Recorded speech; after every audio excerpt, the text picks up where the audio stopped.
देशाचे माजी पंतप्रधान मनमोहन सिंग यांचं निधन झालं. वयाच्या 92व्या वर्षी त्यांनी दिल्लीच्या एम्स रुग्णालयात घेतला अखेरचा श्वास. मनमोहन सिंग यांचं पार्थिव एम्समधून त्यांच्या दिल्लीतील निवासस्थानी नेणार. माजी पंतप्रधान मनमोहन सिंग यांच्या पार्थिवावर उद्या अंत्यसंस्कार. दिल्लीतील निवासस्थानी त्यांचं पार्थिव अंतिम दर्शनासाठी ठेवण्यात येईल. मनमोहन सिंग यांच्या निधनानंतर 7 दिवसांचा राष्ट्रीय दुखवटा जाहीर. राष्ट्रीय दुखवटा असल्यामुळे राष्ट्रध्वज अर्ध्यावरती फडकला जाईल. केंद्रीय गृह मंत्रालयाचे सर्व राज्यांच्या केंद्रशासित प्रदेशाच्या राज्यपालांना, मुख्य सचिवांना निर्देश. माजी पंतप्रधान डॉक्टर मनमोहन सिंग यांच्या निधनानंतर मुंबई मंत्रालयावरील राष्ट्रध्वज अर्ध्यावर उतरवला. मनमोहन सिंग यांच्या निधनानंतर दिल्लीतील काँग्रेस मुख्यालयावरचा राष्ट्रध्वज अर्ध्यावर उतरवला. काँग्रेसचे सगळ्यात महत्त्वाचे कार्यक्रम रद्द. माजी पंतप्रधान मनमोहन सिंग यांचं निधन. कर्नाटक सरकारकडून 7 दिवसांचा राजकीय दुखवटा जाहीर.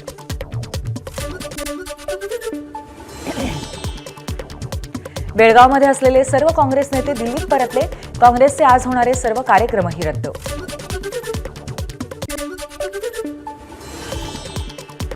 एक गुरु आणि मार्गदर्शक गमावलाय. त्यांची नम्रता आणि अर्थशास्त्राची सखोल जाण यातून राष्ट्राला प्रेरणा मिळाली.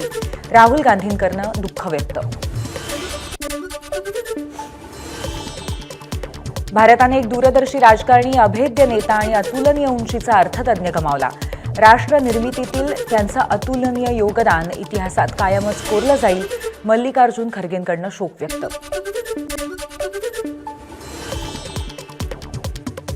भारताने एक मोठा नेता गमावला. देशातील नागरिकांचं जीवन सुधारण्यासाठी मनमोहन सिंग यांनी खूप प्रयत्न केले.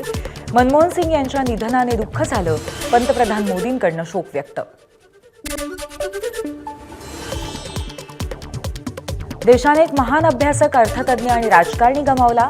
देशाच्या आर्थिक सुधारणांमधील त्यांचं योगदान कायम स्मरणात राहील. देवेंद्र फडणवीसांकडनं डॉक्टर मनमोहन सिंग यांना श्रद्धांजली. आज मातोश्रीवर अंधेरी, वांद्रे, कुर्ला, कलिना मतदारसंघातील शाखा प्रमुखांच्या आढावा बैठका. मुंबई महापालिका निवडणुकीच्या पार्श्वभूमीवर आढावा बैठकांचं आयोजन. पालिका निवडणुकीच्या पार्श्वभूमीवर अजित पवारांची राष्ट्रवादी सुद्धा ऍक्शन मोडवर. नववर्षात राष्ट्रवादीचं पहिलं शिबिर कर्जतमध्ये होणार. कर्जतमध्ये 2 दिवसांच्या शिबिरात मुंबई पालिकेच्या अनुषंगाने मंथन केलं जाईल. मस्साजोगचे सरपंच संतोष देशमुख हत्या प्रकरणाला 18 दिवस पूर्ण. संतोष देशमुख हत्या प्रकरणाचा तपास सीआयडीकडनं सुरू. न्याय मिळवून देण्यासाठी आरोपींच्या अटकेच्या मागणीसाठी उद्या मोर्चा. पवनचक्कीच्या वादातून तुळजापूरमधील जवळग्याचे सरपंच नामदेव निकम यांच्यावरती प्राणघातक हल्ला. कारवर पेट्रोल टाकून निकम यांना जाळण्याचा प्रयत्न. बारूळ गावातून जवळग्याकडे जाताना हल्ला. मुंबई महानगर परिक्षेत्रामध्ये सीएनजीच्या किमतीत 1 रुपयाने वाढ. याआधी नोव्हेंबरमध्ये 2 रुपये प्रति किलोने सीएनजीच्या दरात वाढ झाली होती. राष्ट्रीय चिन्हांचा गैरवापर केल्यास 5 लाखांचा दंड. कायद्यात बदल करण्याचा प्रस्ताव तयार. व्यावसायिक अभ्यासक्रमांना प्रवेश घेतलेल्या मराठा समाजातील विद्यार्थ्यांना दिलासा. EWS प्रमाणपत्र सादर करण्यासाठी 2 महिन्यांची मुदतवाढ. उच्च आणि तंत्र शिक्षण मंत्री चंद्रकांत पाटील यांची घोषणा. लाकूड आणि कोळसा जाळून चालणाऱ्या बेकऱ्यांमुळे मुंबईतील प्रदूषणात भर. या बेकऱ्या बंद करण्यासाठी MMPCB आणि पालिकेच्या पर्यावरण विभागाच्या हालचाली सुरू. मुंबईतल्या 276 बेकऱ्यांवरती पालिकेच्या पर्यावरण विभागाची नोटीस. मुंबईमध्ये वाढलेलं प्रदूषण रोखण्यासाठी पालिकेकडून बांधकामं आणि रस्ते कामांची झाडाझडती घेण्यास सुरुवात. 868 प्रकल्पांची झाडाझडती. पालिकेच्या 28 प्रदूषणकारी बांधकामांना नोटीस. मुंबईच्या हवा प्रदूषणाच्या विळख्यात. शहरभर विषारी धुरक्याचं साम्राज्य. दमा आणि श्वसन विकाराचा आजार असलेल्या नागरिकांना प्रदूषणाचा प्रचंड त्रास. वाशिममध्ये अनेक भागामध्ये अवकाळी पावसाची हजेरी. काढणीला आलेल्या तूर पिकाला पावसाचा अधिक फटका बसण्याची शक्यता. अकोल्यामध्ये अवकाळी पावसाची हजेरी, त्यामुळे रब्बी पिकांना फटका बसण्याची शक्यता. छत्रपती संभाजीनगर जिल्ह्याला उद्या येलो अलर्ट. पावसामुळे पिकांचं नुकसान होण्याची शक्यता. शेतकरी वर्गात चिंतेचं वातावरण. उत्तरेकडील थंड वाऱ्याच्या प्रवाहामुळे राज्यात पुन्हा थंडीचा कडाका वाढला. दापोलीमध्ये हुडहुडी भरवणारी थंडी. 7.8 अंश तापमानाची नोंद. भाजपच्या राष्ट्रीय अध्यक्ष आणि राज्यांच्या अध्यक्षांच्या निवडणुका लवकरच होणार. रावसाहेब दानवेंची माहिती. भाजपमध्ये दर 3 वर्षांनी निवडणुका होतात, त्यानुसार जानेवारीत निवडणुका होतील. उपमुख्यमंत्री एकनाथ शिंदे सहकुटुंब श्रीनगरला रवाना. 2 दिवस करणार काश्मीर पर्यटन. जम्मू काश्मीरातील महाराष्ट्र भवनाच्या कामाचा घेणार आढावा. रायगडचं पालकमंत्रीपद गोगावलेंकडे असावा अशी कार्यकर्ते आणि पदाधिकारी तसंच महायुतीच्या आमदारांची इच्छा. पालकमंत्रीपदासाठी आशावादी असल्याची भरत गोगावलेंची प्रतिक्रिया.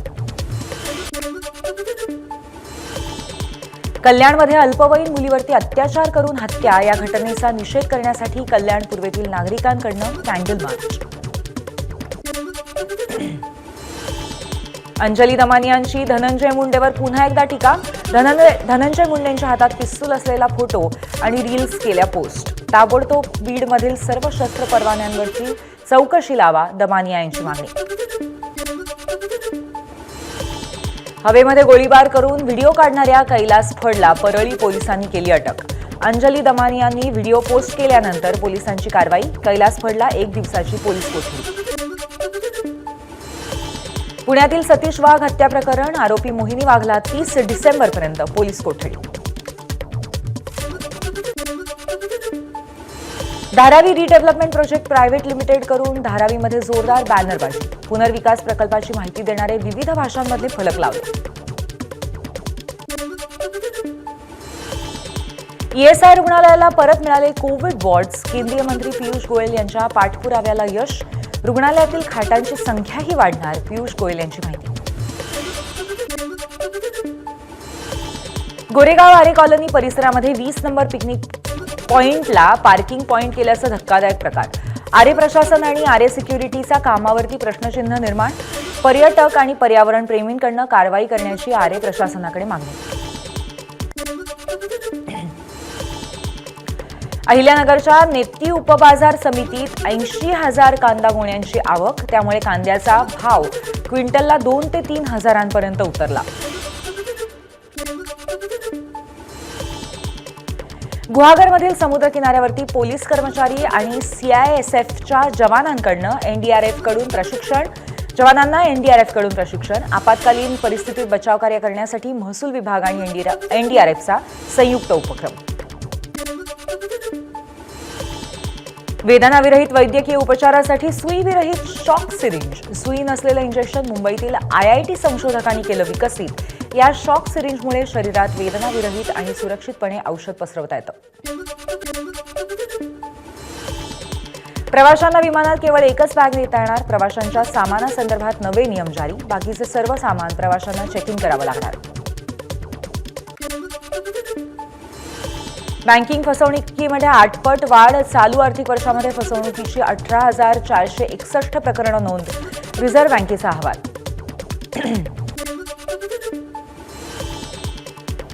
बॅडमिंटन खेळाडू पी.व्ही. सिंधूची तिरुपती मंदिराला भेट. लग्नानंतर पी.व्ही. सिंधूने घेतलं तिरुपती बालाजीचं दर्शन. आज स्वामित्व योजनेचा शुभारंभ होणार. 12 राज्य आणि केंद्रशासित प्रदेशातील 50,000पेक्षा अधिक गावांमधील गावकऱ्यांना मिळणार प्रॉपर्टी कार्ड. पंतप्रधानांच्या हस्ते ऑनलाईन उद्घाटन. काँग्रेसच्या कर्नाटकामधील बेळगावमधील अधिवेशनात भारताचा चुकीचा नकाशा. काश्मीरचा काही भाग पाकिस्तानचा भाग म्हणून दाखवल्याचा भाजपचा आरोप. अमित मालवीय यांची काँग्रेसवर टीका. काँग्रेस कार्यकारिणीला सोनिया गांधी यांचा संदेश. दिल्लीतील सत्ताधारी आणि त्यांच्या विचारांच्या संघटनेकडून गांधीजींच्या विचारांना धोका. त्यांच्याशी सामना करण्याची गरज. सोनियांचा संदेश. महाराष्ट्रातील मतदान प्रक्रियेबद्दल राहुल गांधींचा पुन्हा एकदा सवाल. अजूनही वाटतं कुठेतरी गडबड आहे. बेळगावमधील काँग्रेसच्या कार्यकारिणी बैठकीत राहुल गांधींचं वक्तव्य. भारत पाकिस्तान सीमेजवळील भारतीय तटरक्षक दलाकडनं बचाव कार्य. येमेनला जाणारं मालवाहू जहाज तांत्रिक अडचणींमुळे बुडालं. तटरक्षक दलाकडून बुडालेल्या जहाजातून 9 क्रू मेंबर्सची सुटका. तिबेटमधील ब्रह्मपुत्रा महानदीवर चीन जगातील सर्वात मोठं धरण बांधणार. $137 अब्ज या प्रकल्पाला जिनपिंग सरकारची मंजुरी. प्रसिद्ध रेडिओ जॉकी सिमरन सिंगची गळफास घेऊन आत्महत्या. गुरुग्राममधील घरी सापडला मृतदेह. आरजे सिमरन ही जम्मू की धडकन या नावाने प्रसिद्ध होती. तेलुगू फिल्म इंडस्ट्रीनं घेतली तेलंगणाचे मुख्यमंत्री रेवंत रेड्डी यांची भेट. हैदराबादमधील संध्या चित्रपटगृहात झालेल्या चेंगराचेंगरी प्रकरणी झाली चर्चा. तेलुगू चित्रपटांना संपूर्ण मदत करण्याचं मुख्यमंत्री रेड्डी यांचं आश्वासन.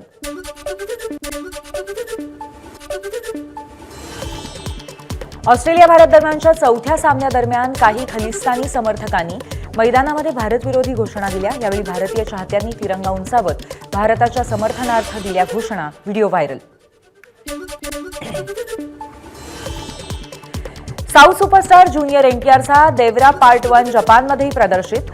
निर्मात्यांनी सोशल मीडियावरती दिली माहिती. 28 मार्च 2025 रोजी चित्रपट जपानमध्ये प्रदर्शित होणार.